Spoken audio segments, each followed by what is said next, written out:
Welcome to How to Play Horus Heresy 3rd Edition. This is part 2 of my 3-part Zone Mortalis series. In this video, we are going to explain and discuss the advanced rules of Zone Mortalis. The Divisio Militaris applied the category of Zone Mortalis to some of the deadliest battle zones encountered by the Imperium during the Halcyon days of the Great Crusade and later in the darkness and despair of the Horus Heresy. These areas were characterised by not only the presence of dangerous enemies, but environments often equally as lethal. Cramped, claustrophobic and catastrophic to duel within, Zones Mortalis are some of the most dangerous environments encountered by mankind. The Zone Mortalis is a battlefield that consumes the unwary and devours the ill-prepared. If you are looking for other videos on how to play the game, then you can find them all on the channel in a dedicated playlist. And if this video helps you, then please give it a like, consider sharing it with a fellow Heresy player, and let me know how you are enjoying the rules of the new edition. You could also consider joining the Hopeless Heresy Legion by subscribing and hitting the bell for more Horus Heresy goodness.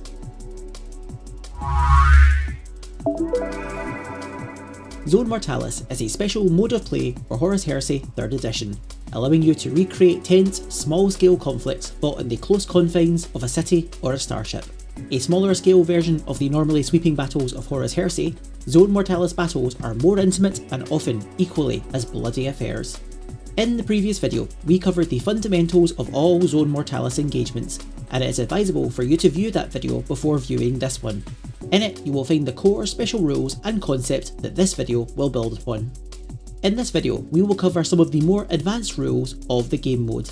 These rules need not be used in you and your opponent's engagement, but will add an extra layer of consideration and tactical depth to your games. First of all, let's talk about reactions in Zone Mortalis. Just as the Zone Mortalis is a unique environment to battle within, so too does it allow unique reactions and tactics to be used within. When playing Zone Mortalis, all the core reactions and advanced reactions are available for use within the game. This also includes faction and force-specific reactions. A reaction is a special rule or tactic you can use in your opponent's turn that normally costs a reaction point. But over and above this, there are two advanced reactions that can be utilised by all armies fighting within the Zone Mortalis. These two advanced reactions are Take Cover and Bypass Cogitator. First of all, Take Cover is an advanced reaction used in the shooting phase. This reaction allows your warriors to attempt to move to more advantageous cover when coming under intense gunfire. This advanced reaction is declared during Step 1 of an opponent's shooting attack during their shooting phase.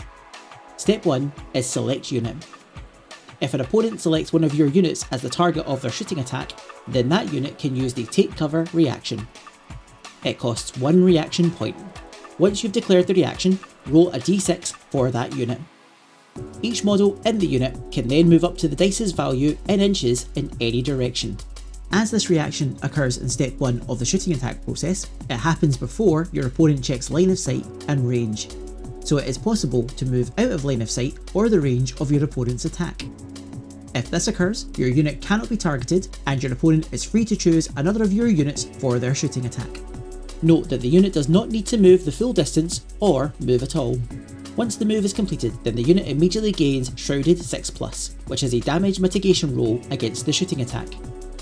The damage mitigation roll is in addition to their normal saving throw, cover save, or invulnerable save. The enemy player then resolves the rest of their unit's shooting attack against your unit. Once they have completed this, then the 6+ shrouded damage mitigation roll is removed from your unit. My Breacher squad has come under fire by a Contemptor Dreadnought who has happened suddenly upon them in the twisting corridors and confines of the Zone Mortalis. It opens fire with its autocannons and Havoc launcher. My opponent declares he wants the Dreadnought to target my Breachers, and in response I declare a Take Cover reaction as my warriors scramble to get clear. As part of the reaction, I roll a d6 for my unit and score a 4. This is the distance in inches my unit can move.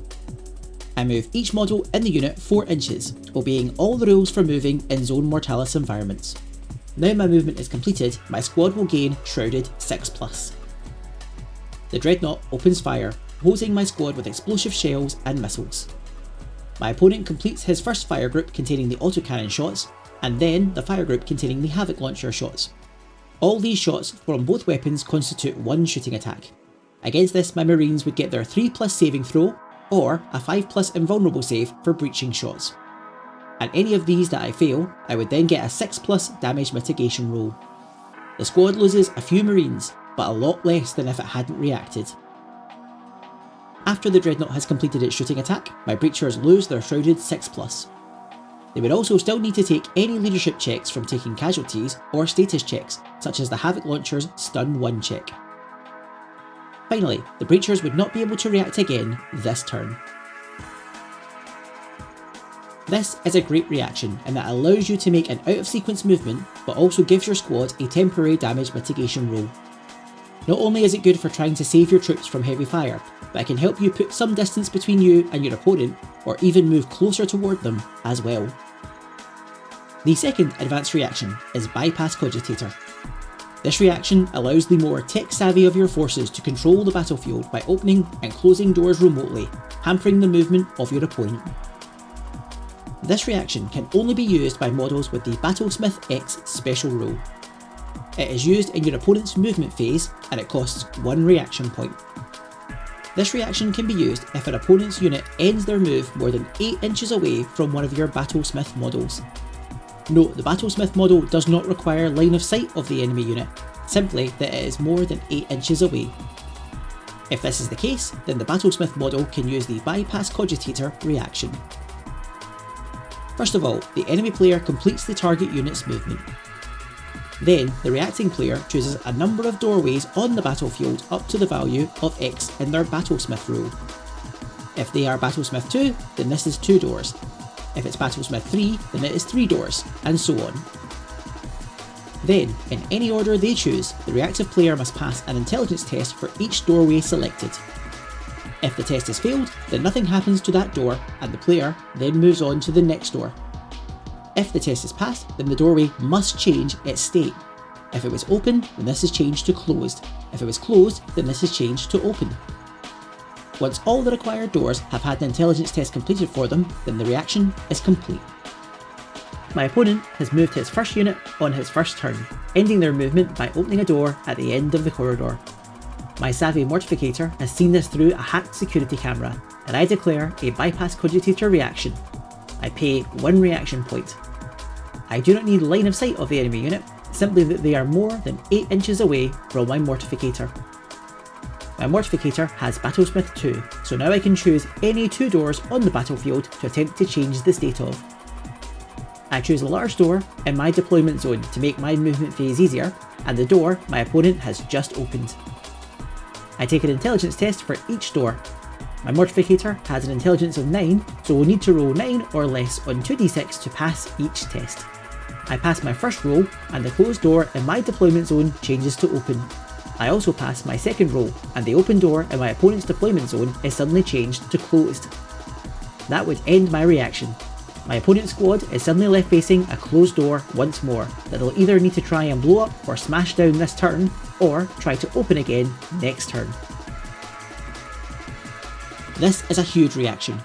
It really allows you to control the flow of battle and can help isolate enemy units, provide cover for your troops, or help hinder or speed along the passage of models through the Zone Mortalis. As you require a Battlesmith model, it makes these units even more valuable. Mechanicum armies in particular, as befitting their roles as technological savants, are extremely well equipped to take advantage of this reaction.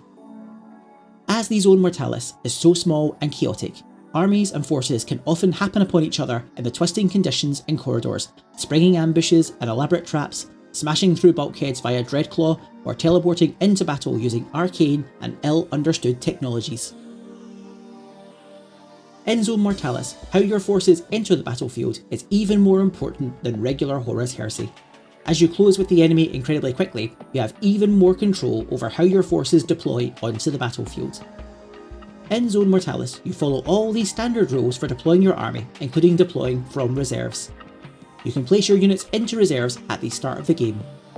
This means the unit does not start on the table and will instead attempt to come into play at a later time. However, as the zone is so chaotic, your units have numerous different ways of coming onto the battlefield. These are represented by reserve stratagems.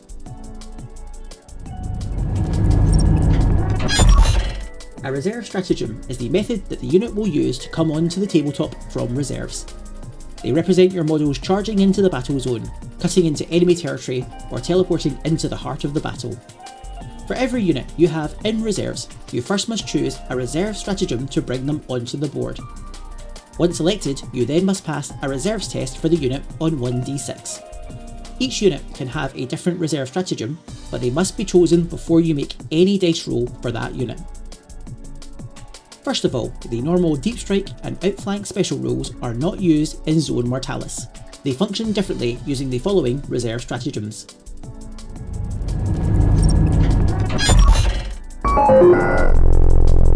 The first stratagem is reinforcements. This represents your troops entering battle from reserves normally in their own territory. This stratagem can be chosen by any unit you have in reserves. The reserves test requires a 3+ to activate.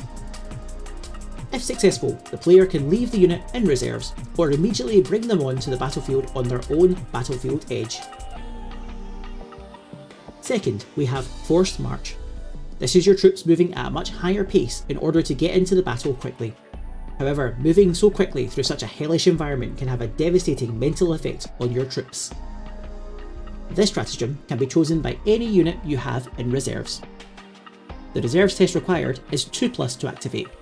However, if any of the models in the unit have the heavy subtype, then this is modified by -1, making the roll harder. If successful, the player can leave the unit in reserves or immediately bring them onto the battlefield on their own battlefield edge. However, once all models in the unit are on the board, then they must pass a willpower check. This is done by rolling 2d6 and trying to score equal to or under the unit's highest willpower stat.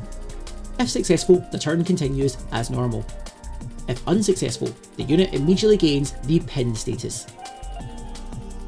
This is a very risky stratagem and puts your unit in a very precarious position. Heavy units and units with low willpower should likely avoid this stratagem.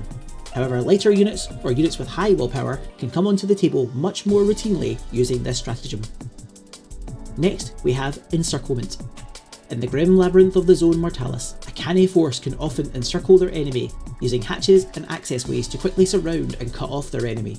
However, they are also likely to become hopelessly lost in the gloom and claustrophobia of the environment.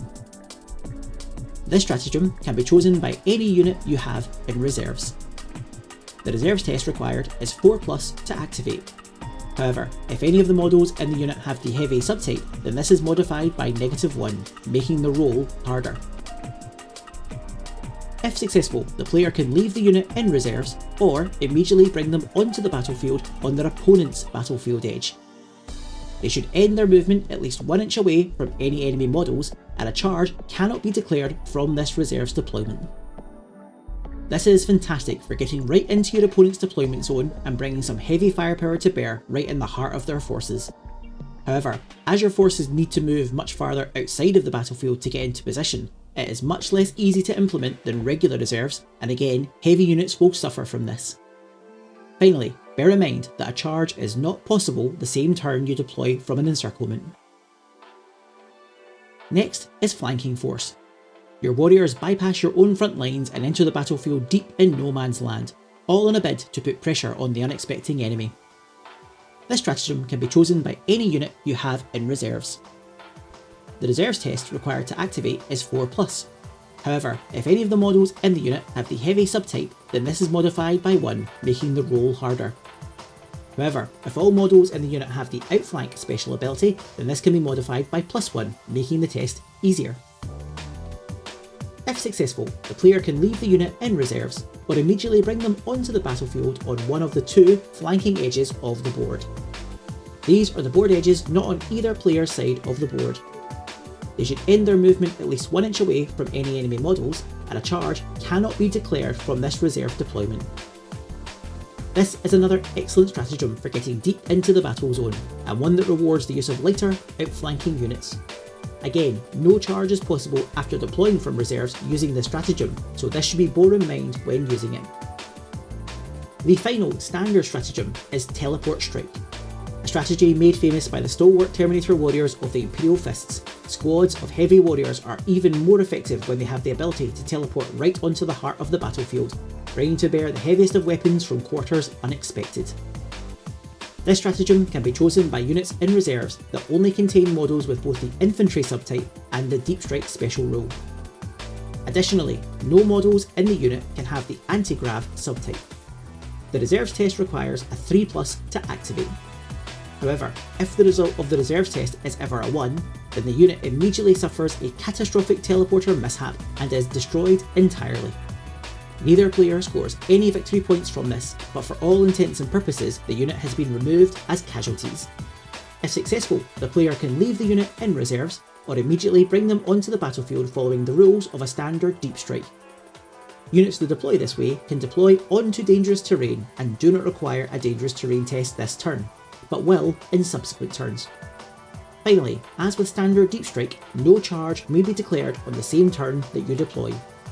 An iconic part of Zone Mortalis, the teleport strike is incredibly effective but also incredibly risky. The ability to place your unit anywhere on the battlefield is incredibly potent, but there is a 1 in 6 chance that something will go horribly wrong and the unit will simply be destroyed. This means you need to be mindful of if your unit will attempt a deep strike, or would it be more appropriate to use one of the other stratagems. It is my reserves subphase, and I have 3 units in reserves. 2 squads of Breachers, and my Saturnine Praetor and his Saturnine Command Squad. I decide I want to surprise my enemy by coming in from multiple different areas. I will need to choose a reserve stratagem for each of my units and then pass a reserves test for each of them. For my first Breacher squad, I choose Reinforcements.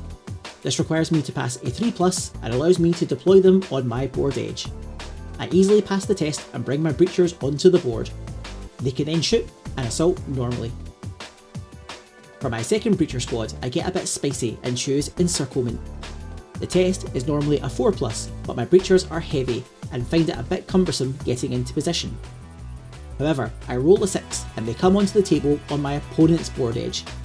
They can shoot normally, but they cannot charge this turn.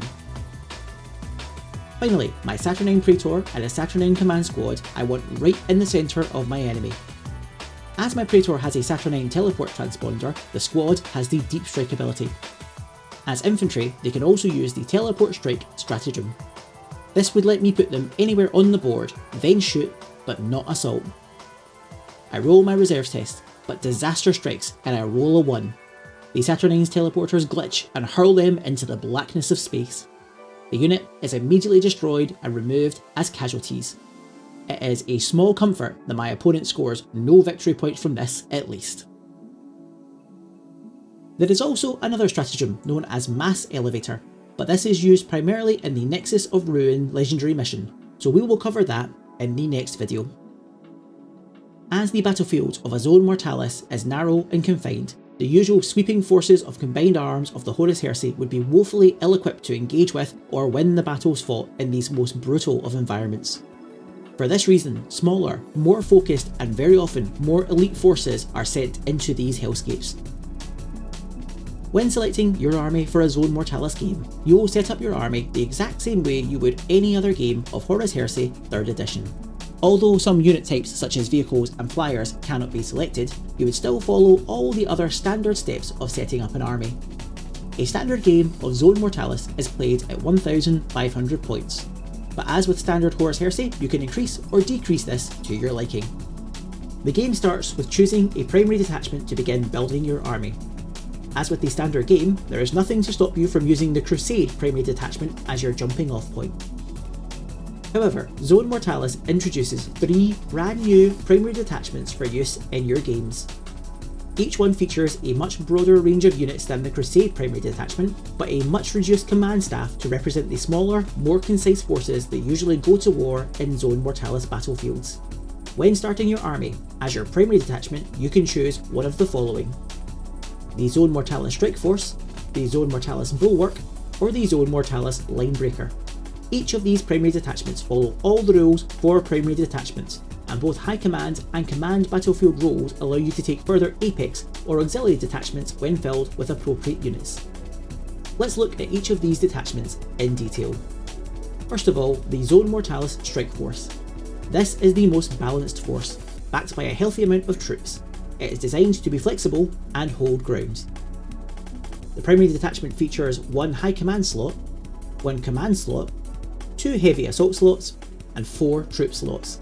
One of the heavy assault slots and one of the troop slots are prime slots. This is a fantastic detachment and gives any Zone Mortalis force a strong backbone. Having 2 shock assault right off the bat is fantastic, and a prime slot 1 even more so. This detachment lets you flood the corridors with troops and hold ground as much as possible. Next is the Zone Mortalis Bulwark. This is a force that is about weathering a storm of fire and holding ground and can level some very heavy firepower. This primary detachment features 1 high command slot, 1 command slot, 2 war engine slots, 2 support slots, and 2 troop slots. One of the war engine slots and one of the troop slots are prime slots. Another winner. Any detachment that gives you multiple war engines or support slots off the bat is fantastic, so having both in one place is absolutely huge. Plus, having a war engine slot as a prime slot is incredibly powerful and rare. Do bear in mind though that this does not allow the use of Paragon of Battle on your Dreadnought, as the model selected requires the command subtype. Finally, we have the Zone Mortalis Linebreaker, which is essentially the Sons of Horus famed spear tip given form. It is all about relentless assault by your finest warriors. This primary detachment features 1 high command slot, 1 command slot, 2 heavy assault slots, 2 troop slots, and 2 elite slots. One of the elite slots is a prime slot. The final detachment gives you an incredibly potent combination of 2 heavy assault and 2 elites, and likely represents the most powerful warriors of your army. It lacks a prime slot in relation to the other detachments, however it more than makes up for this on it being an elite slot. As with all detachments, your prime slots can be used to unlock prime benefits, including logistical benefit to bring yet more units into your Zone Mortalis force. However, Zone Mortalis also introduces a single new prime advantage that your prime slot can unlock. If a unit in a prime slot has the infantry subtype, then they can be given the teleport transponder prime advantage. If selected, then all models in the unit gain the Deep Strike special rule. This is fantastic when used in conjunction with the Teleport Strike Reserve Stratagem. Being able to give nearly any infantry unit Deep Strike opens up a huge swathe of tactical approaches. Note however that it needs to be a unit with the infantry subtype, so unfortunately no magic teleporting Saturnine Dreadnoughts.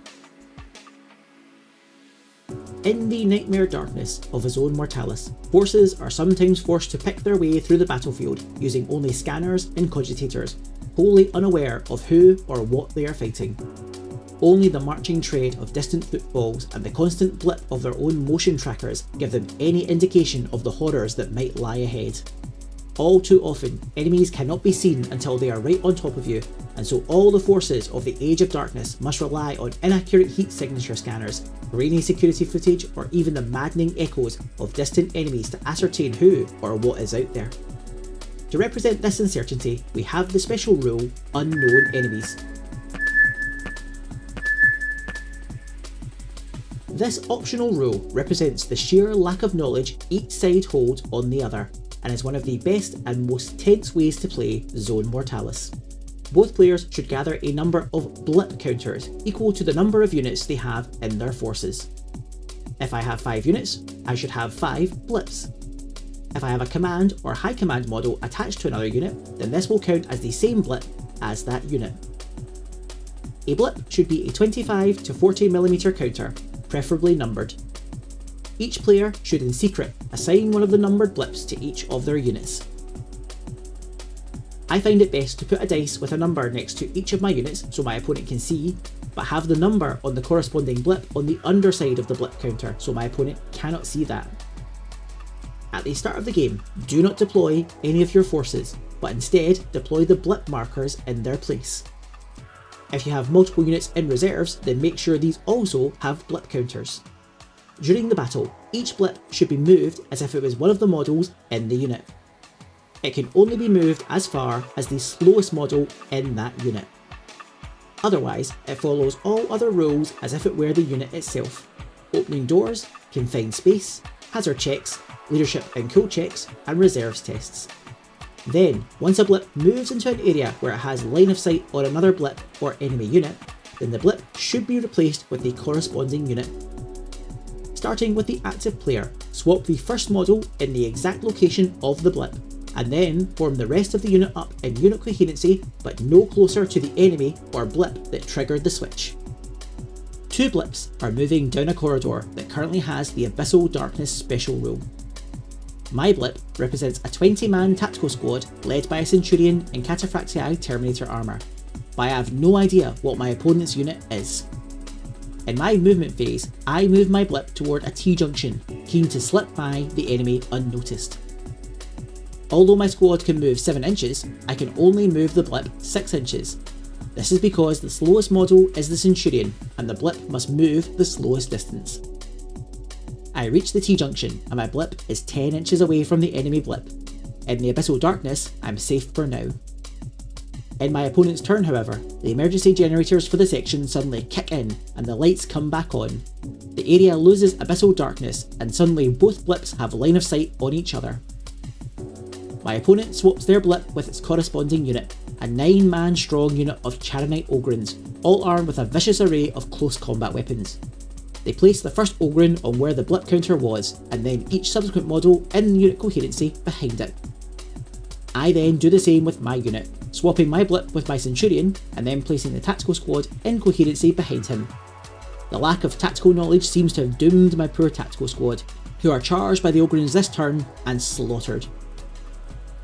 These advanced rules all add up to make Zone Mortalis a layered and deeply rewarding game mode. It's advisable to play a few Zone Mortalis games with the initial core rules first of all, before adding these more advanced concepts. And while some may seem a bit complex at first, you will eventually find yourself flying through them at a brisk pace. I personally would like to see both the reserve stratagems and the Zone Mortalis primary detachments in normal games of Horus Heresy, and I think I will be suggesting such to my opponents in the future. In the next and final video of the series, we'll be looking at the individual missions that you can play in Zone Mortalis, as well as the mission specific special rules. Until then, however, may luck go with you as you delve into the nightmare darkness of the Zone Mortalis. And that is the advanced rules of Zone Mortalis. Thank you very much for watching.